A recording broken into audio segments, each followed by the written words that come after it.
Abbas. Today, Assistant Professor Radiology. Today, we are going to discuss about the fractures. So, do you guys have any idea about fractures? Anyone? So, what is fracture? Anyone?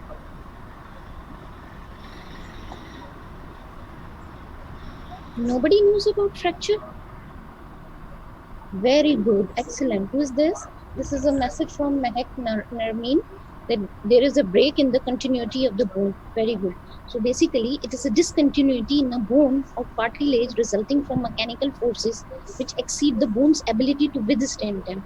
Basically, uh, when bone is just like a stick, just it is a hard material, and any discontinuity within it, within bone or its cartilage, that is resulting in its breaking of the mechanical forces, and that can lead to the deformity of the bone. This is all known as fracture. So it is a discontinuity in the bone or cartilage resulting from the mechanical forces which exceeds the bone's ability to withstand them. So first of all, the most important is the post-traumatic type of fractures that are most commonly fractures in the setting of the normal bone with acute overwhelming force, usually in the sitting of the trauma. So what is happening here? The bone is normal, but the traumatized force and the mechanical force is more or greater than the uh, bone. It is more or greater than the mechanical properties of the bone, and that is resulting into the traumatic deformity or uh, traumatic breakage of the bone. So, and what is insufficiency fracture? The entire skeleton is weak due to the metabolic abnormalities. And what are the metabolic abnormalities that are leading to the weakness of the bone? These are the most common is the osteoporosis, and osteoporosis is very common in our population due to decrease, because we are the developing countries and we are underdeveloped countries, and we are basically the poor country. So we are not taking diet properly, we are not taking calcium or vitamin D properly, and so there is a rationale of giving birth to so many children. So this is also leading to the osteoporosis or weakening of the bone. So uh, basically we were discussing about the insufficiency fracture. In insufficiency fracture, the entire skeleton is weak due to the metabolic abnormalities, and the leading cause of the metabolic abnormality is the osteoporosis, or less frequently genetic abnormalities. So what are the genetic abnormalities?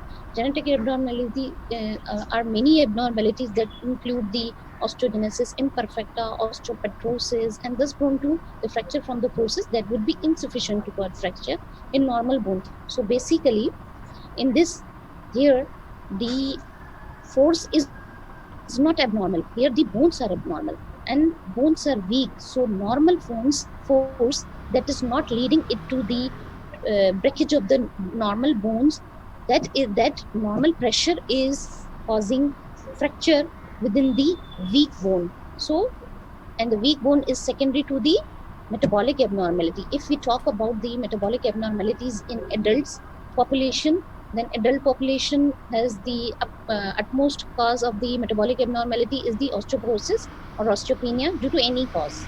Or in when we are talking about the pediatric age group patient, the pediatric age group patient is the rickets, number one, and vitamin D deficiency due to any cause, due to dietary deficiency, or the mother is also vitamin D deficient or hypocalcemic, that can also lead to the hypocalcemia and decrease in deficiency of the vitamin D in the baby also.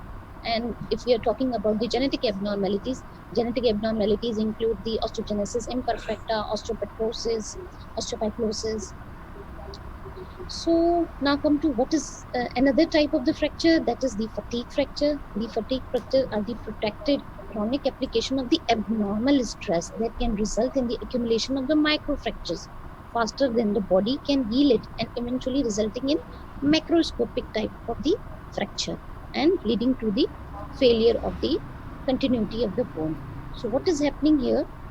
There, the abnormal stress is producing continuously, repeatedly on the normal bone, and that is causing the microfractures and when these micro fractures unite together, that can lead to the macro type of the fracture. So this is the fatigue fracture. So let us revise. We were talking about post-traumatic fracture in which the bone was normal and the mechanical force was abnormal, and it was more than the normal mechanical properties of the normal bone. And we talk about the insufficiency fracture. The entire skeleton was weak due to metabolic abnormalities, and the force was below normal. Okay, the force was not increased, but the skeleton was abnormal. The skeleton was weak by itself.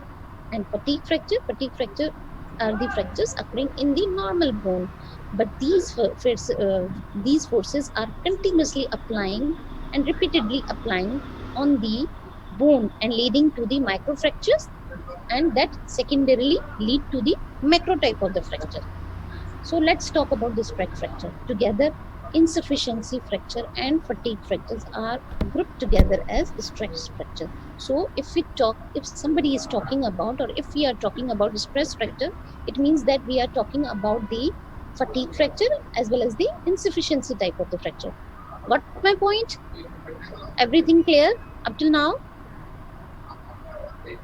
Guys, please respond.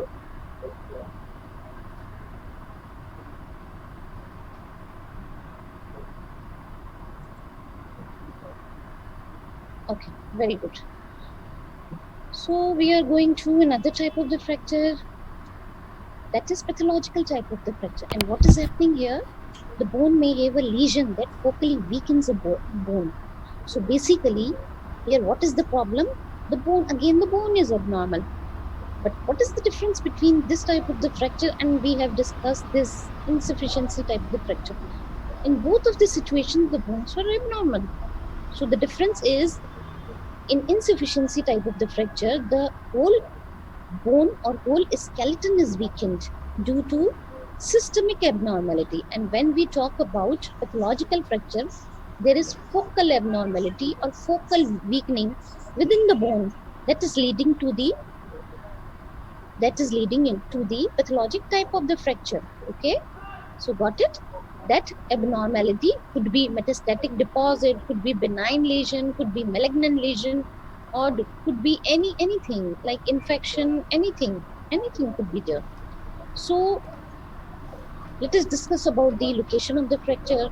So is it important to localize the location of the fracture? Why it is important to localize it? Anyone? Why it is important to localize the fracture?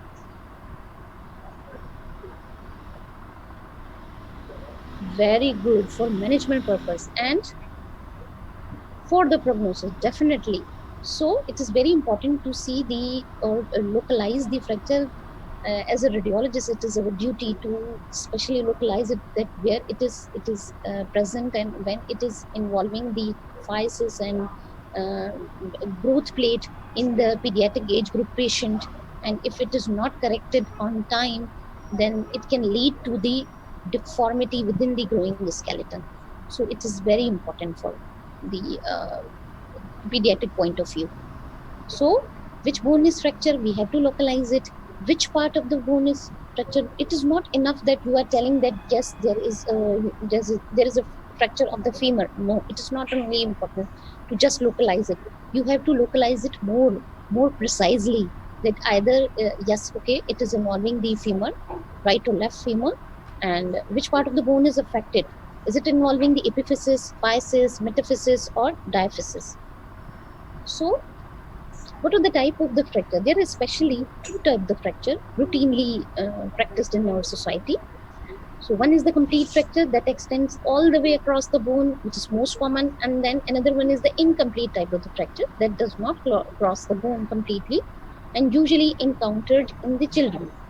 So the complete fracture is the fracture that extends all the way across the bone parenchyma. Okay, an incomplete fracture is the fracture that does not cross the bone completely, and usually it is encountered in the children. So when you are looking or when you are suspecting any fracture within a pediatric age group patient, you have to especially look for the incomplete type of the fractures. So this is the complete type of the fracture. Anyone can localize it? Anybody? Yeah? Can anybody localize the fracture?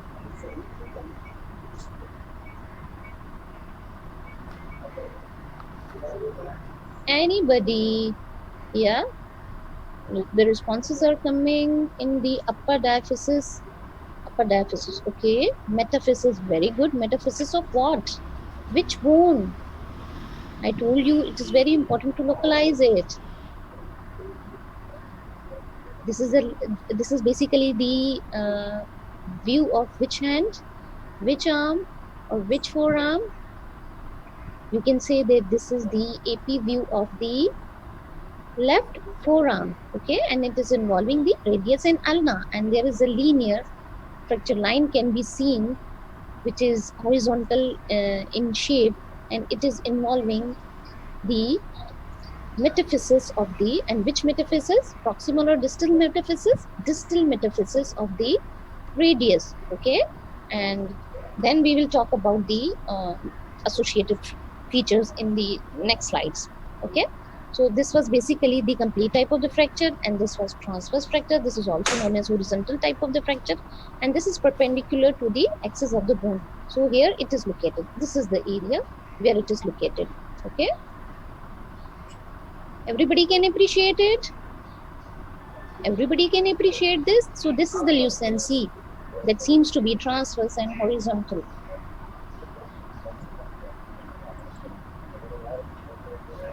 And what is this? This is the oblique type of the fracture, and this is again complete type of the fracture. It is oriented obliquely across the long axis of the bone. Look at the bone. What is happening here? It is oblique type of the fracture. This is the oblique type of the fracture, okay. And fracture bones are overlapping each other, and they are associated with the soft tissue swelling. Look at here. This is the magnified view of another patient, and which bone is this? This is the femur, okay, and this is the oblique type of the fracture. But this is femur. Look at the pelvic bone. So this is femur. This is not humerus, okay. This is the femur, and this is the oblique type of the fracture. Now, what type of the fracture is this? This is again a complete type of the fracture, and this is the spiral fracture or helical fracture that usually occurs in the diaphysis of the long bones. So spiral, in a spiral type of the fracture, there is basically the twisting of the bone, and twisting of the bone is leading to the oblique type of the fracture, but the cortices are not discontinued at same level. Anteriorly, sometimes the anterior cortex is a bit higher, or posterior cortex is a bit lower, or sometimes the anterior cortex is a bit lower, or posterior cortex is a bit higher. So this is the patient with spiral type of or oblique type of the fracture, and this is the complete type of the fracture. Look at here, what is happening here? This is the distal segment, and this is the proximal segment, okay, and distal segment is displaced a bit laterally, and this is the same patient, and this is the lateral view. This is the oblique, this is the AP view, and this is the lateral view, okay. Everybody knew that this is the joint, knee joint. This is the knee joint. So this is how we can localize that which bone is this. Look at here. So there is displacement. There is posterior lateral displacement here. Posterior displacement can be seen, and here lateral displacement can be seen. So this is the posterior and the lateral displacement of the distal segment of the what? Which bone is this? Which bone is this? Anyone? Which bone is this? Good, femur. So where is the fracture located? It is located within the diaphysis, okay. And what is happening here? Again, different patient, but there is comminuted type of the fracture. Here fracture fragment can be seen, another fracture fragment can be seen, another fracture fragment can be seen, and here the fracture line is extending inferiorly, a downward aspect, okay. So this is again complete type of the fracture, this is comminuted type of the fracture, and spiral component is also there. Okay. So these are the multiple examples of the comminuted type of the fractures. Where what is comminuted type of the fracture? It is a type of the fracture where more than two parts of the bones can be seen. Here, look at here. What is happening here? Here you can see that this segment is basically the butterfly segment.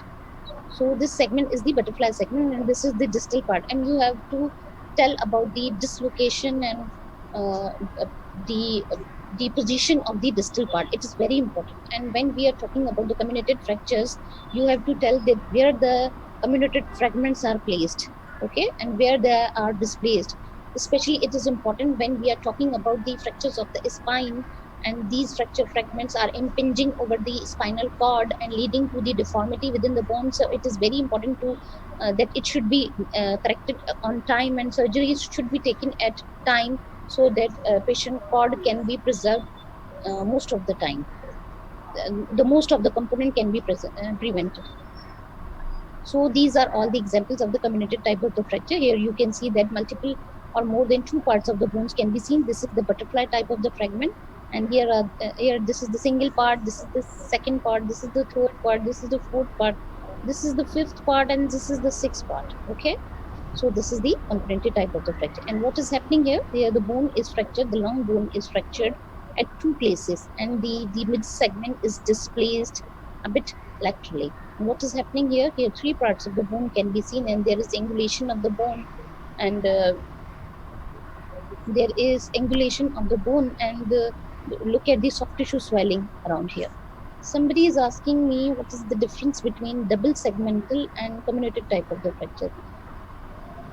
But there is no wording or nothing like double segmental. This is all subjective, okay? And the ideal terminology is the comminuted type of the fracture.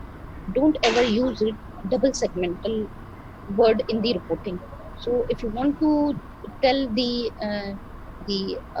surgeon or the physician or anybody that what type of the fracture is this, you just have to mention it that this is the comminuted type of the fracture. Okay. Now come to incomplete type of the fracture. So what is happening here? These are basically the bowing fractures usually involving the forearm, but can also occur in tibia, fibula, and femur. So can anybody appreciate that? Is there any fracture? Anyone? Any abnormality there? Any abnormality there? Yes. Basically, there is bowing of the bones, and the patient has the history of trauma, and the baby is crying. So these all features are suggestive of the fracture. Okay, so this is basically the bowing type of the deformity, and the baby bones are so elastic and they are weak, so they are not fractured properly. The internal fracture is appreciated like this. So the usual call is a fall on an outer stretched hand, resulting in the axial compression and the multiple microfractures. The bowing of one bone is often associated with the diaphyseal fracture of the other. Always remember this. When there is bowing of one bone, and when we are talking about the dual bones, especially the tibia and fibula and radians and ulna, then you have to look for another bone. That is there any fracture within the sideway bone? Because it is very common, the bowing of the one bone is associated with the diaphyseal fracture of the other bone. So it is very common, but it is not shown in this image. The resulting plastic deformity presenting you as an exaggerated curve. So if the pediatric age group patient is presenting you, or a teenager is presenting you with the deformity of these long bones, the dual bones, then always ask the previous history uh, of the trauma, and always look for the previous scans, that if you find uh, any idea that the patient was initially suffered by the bowing type of the fracture.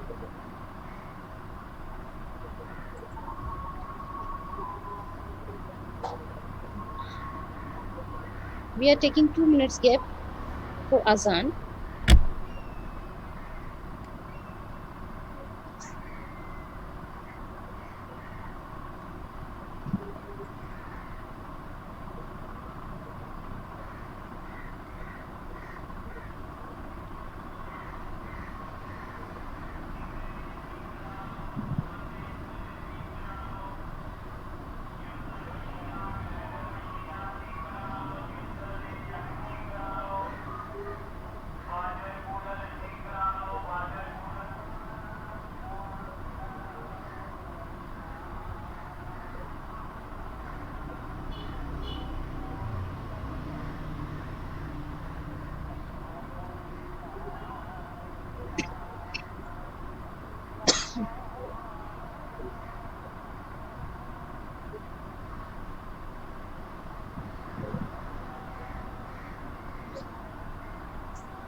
So let's begin our class.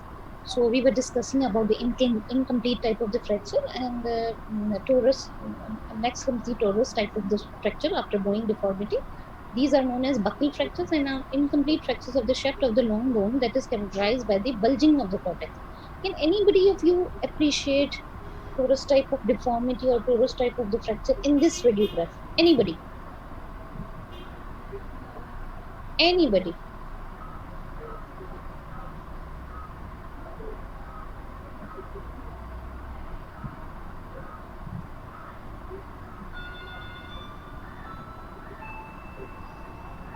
Anyone? Okay, can anybody appreciate any abnormality? Any abnormality?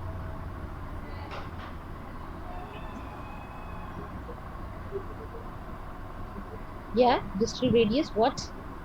Yeah, very good. Is this radius or ulna? Any deformity here? This is ulna. Okay, and this is radius. Yes, yes. This bulging type of deformity can be appreciated here. This is basically the torus type of the fracture where you can only appreciate bulging of the cortex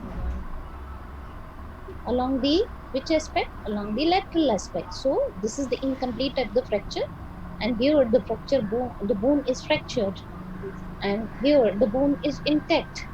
So it is only appreciated as bulging of the cortex. Excellent. Who was this?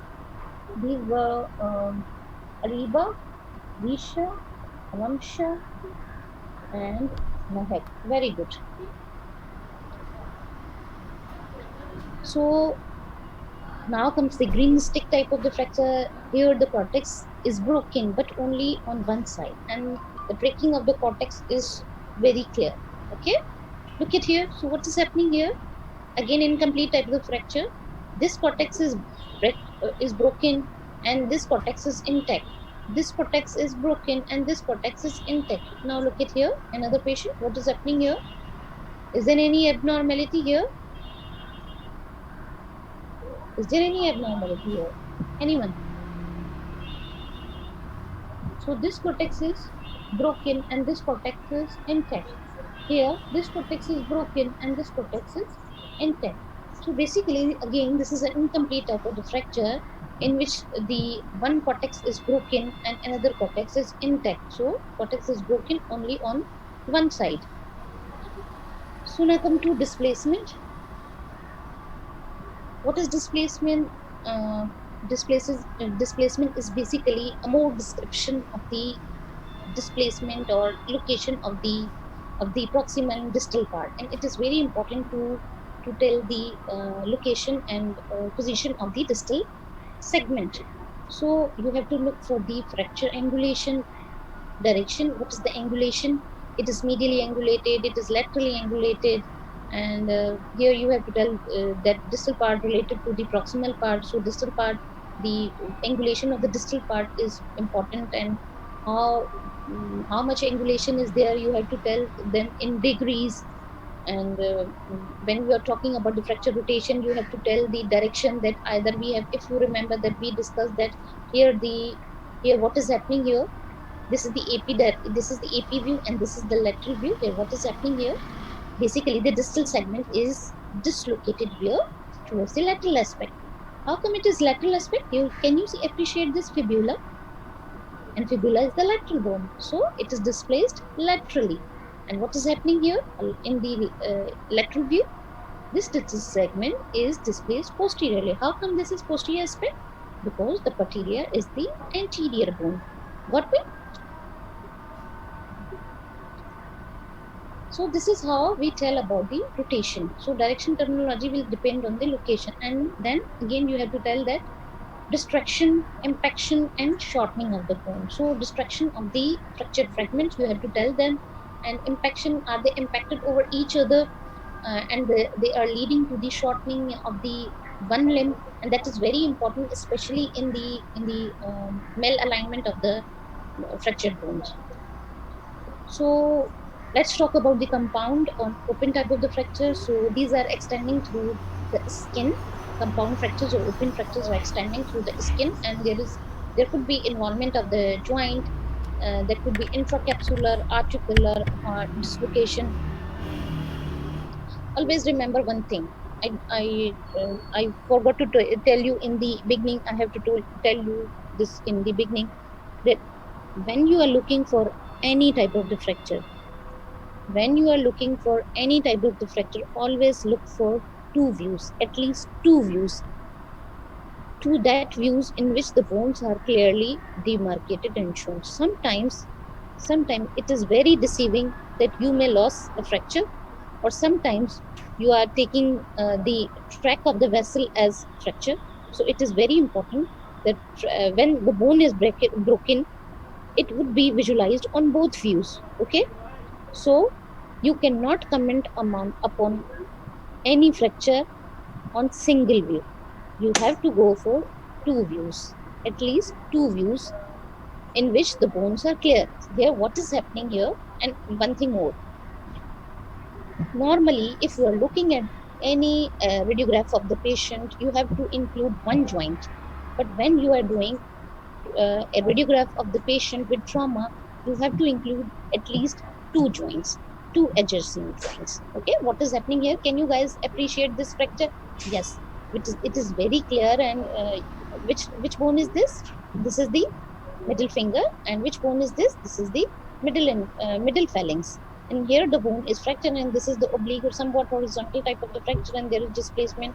There is the lateral displacement of the distal segment, and here the proximal phalanx is also fractured, and uh, there is lateral displacement of the distal segment. And here you can see that multiple lucencies can be seen in the pulp of the bones, and as well as within here between the bones. So this is what this all represent, that this is the compound of the type of the fracture, and this is open type of the fracture. And here the bone is in contact with the outside ear, and this ear has been trapped inside the soft tissues of the limbs, or any organ of the bone, any organ of the body that is fractured. So when you are looking at the joint, you have to look at either the fracture line is extending into the intracapsular aspect, and it is involving the articular aspect, and it is causing the joint dislocation or subluxation. What is the difference between dislocation and subluxation? In dislocation, the junction is completely lost. Okay, the articular substances, the articular margins are completely separated from each other, and while in dislocation, there is still a communication, still a component that is in communication with, that is causing the communication of the two articular margins. So what are the modalities of the choice that should be taken in the fractures? Fractures are generally imaged using the plain radiographs. However, there are a number of situations in which the CT or MRI or bone scans are useful.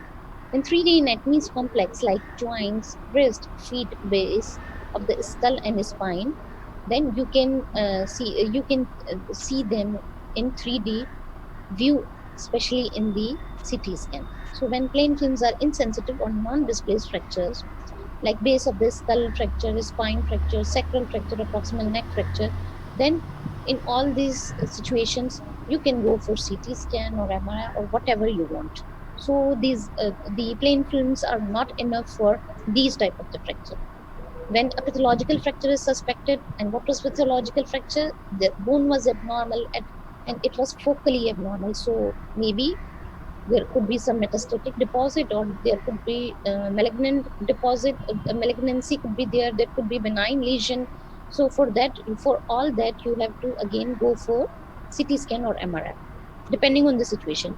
So both plain radiographs and CT rely on identification of discontinuity of the bone at the fracture site. In contrast, MRI relies primarily on visualization of the soft tissues and bone marrow changes, whereas the nuclear medicine bone scans visualizes only metabolic abnormalities. So when we are talking about radiographs or CT scan, we have to look for the discontinuity of the bone at the fracture site. When we are talking about MRI, so what you have to look for? You have to look at the configuration of the soft tissues, configuration of the bone marrows, and what is any abnormal signal intensity within the bone marrow.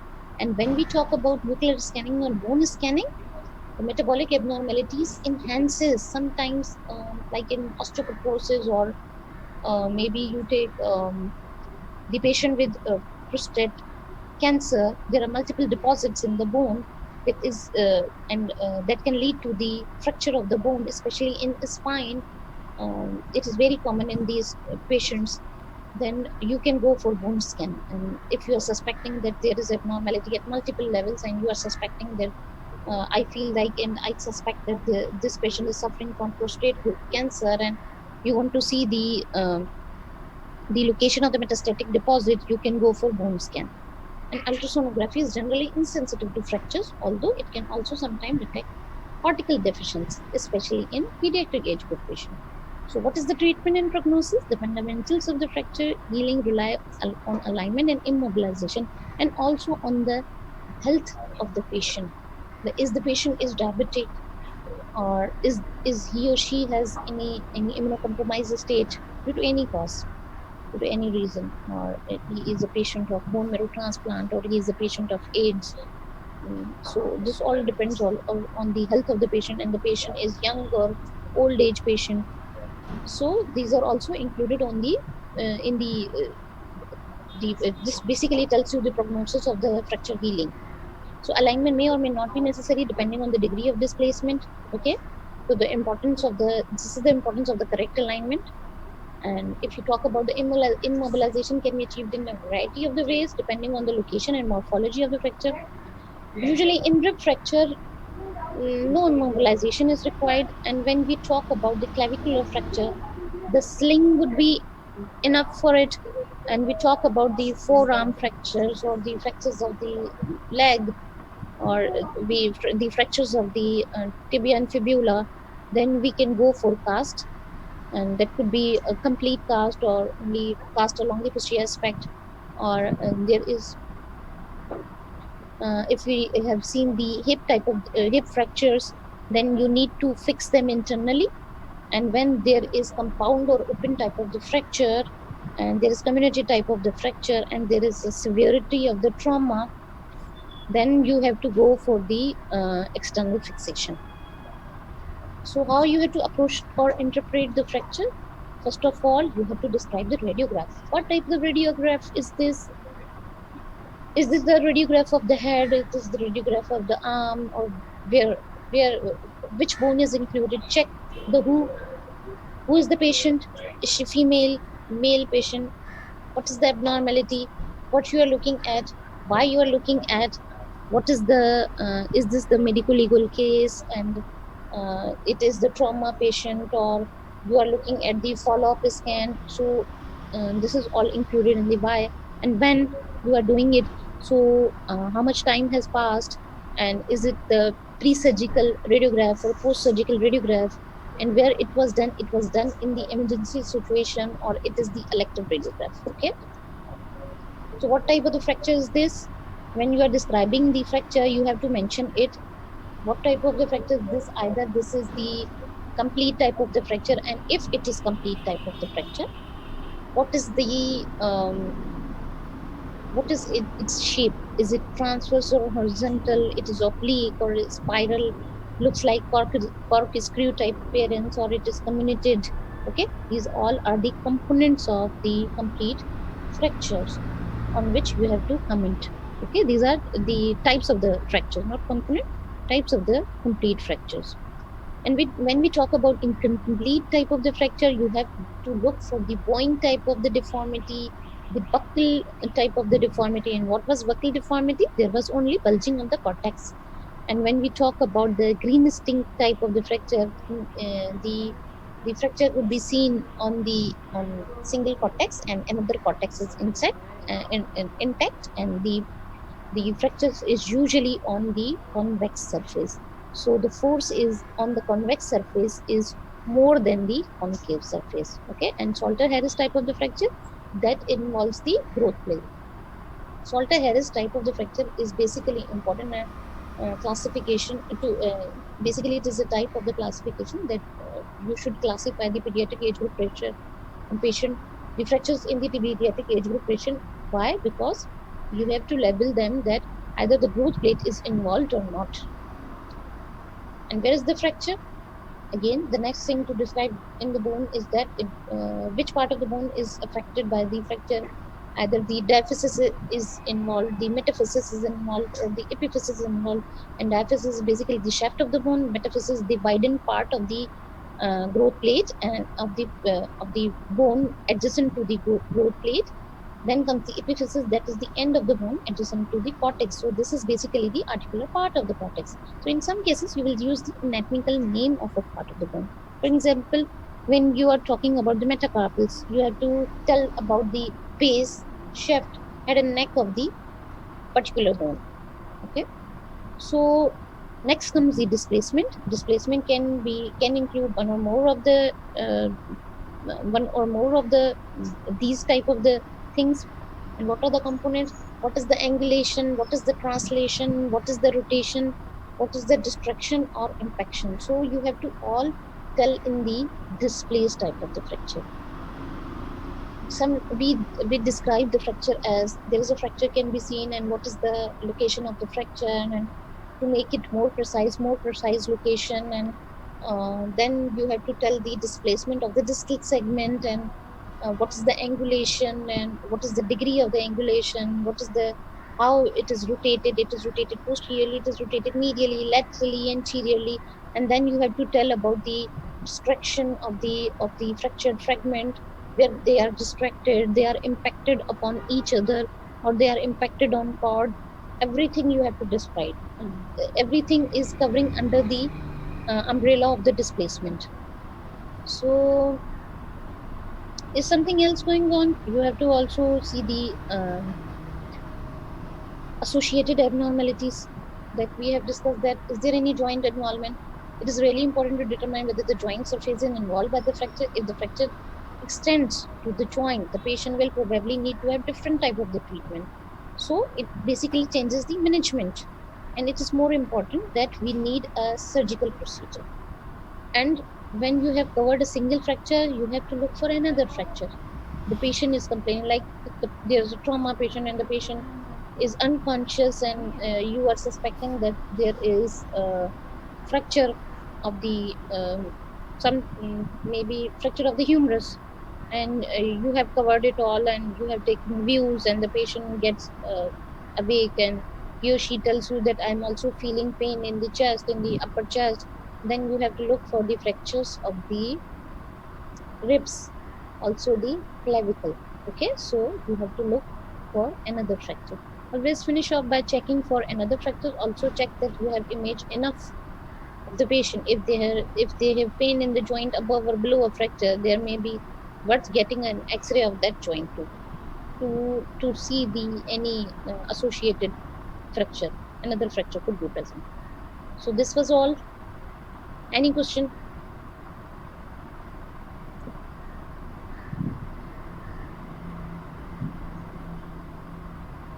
I tried to make you more simple as I could make it. Any question?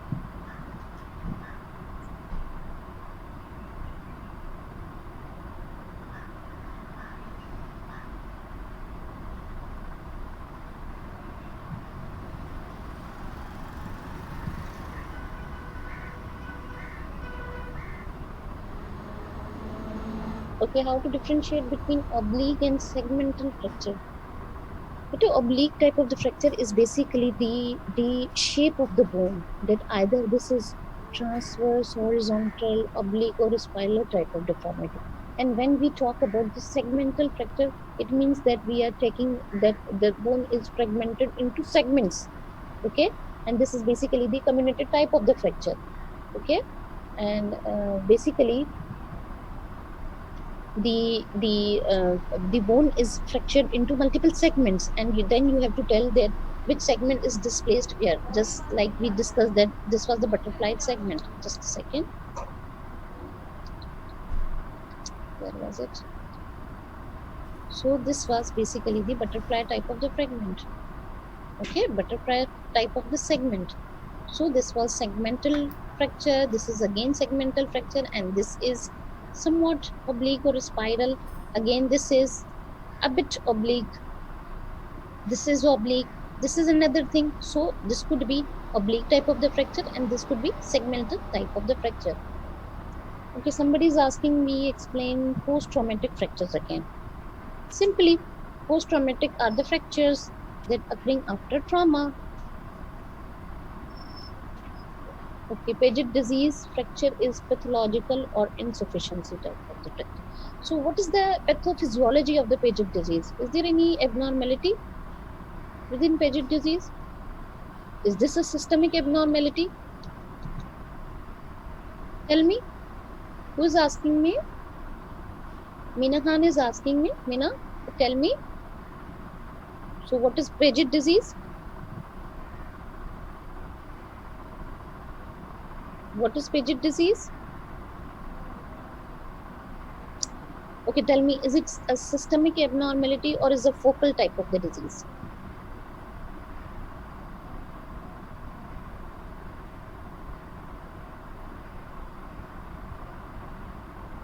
Basically, if you talk about the radiologic features of the Paget disease, it is basically the systemic type of the disease, and it is involving multiple bones. It is involving skull bones, it is involving long bones, it is involving ribs, everything. So it is basically the metabolic type of the abnormality, and that is involving systemic, and the systemic problem is there. So basically, it is leading to the insufficiency type of the fracture. But if the Paget disease is leading to the, it is not involving multiple bone and it is only involving a single bone, and it is the initial presentation of the patient.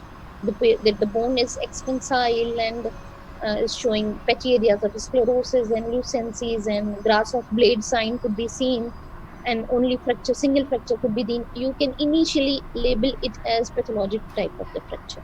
Okay, but if you can see that there are multiple fractures could be seen and there are multifocal involvement of the skeleton, you can label it as insufficiency type of the fracture or stress fractures.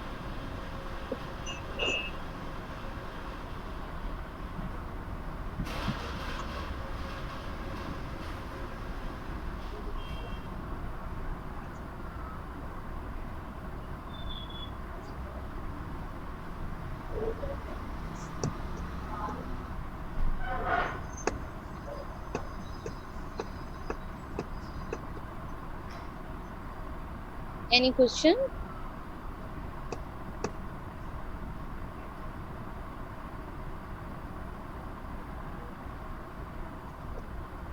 Thank you all. Thank you.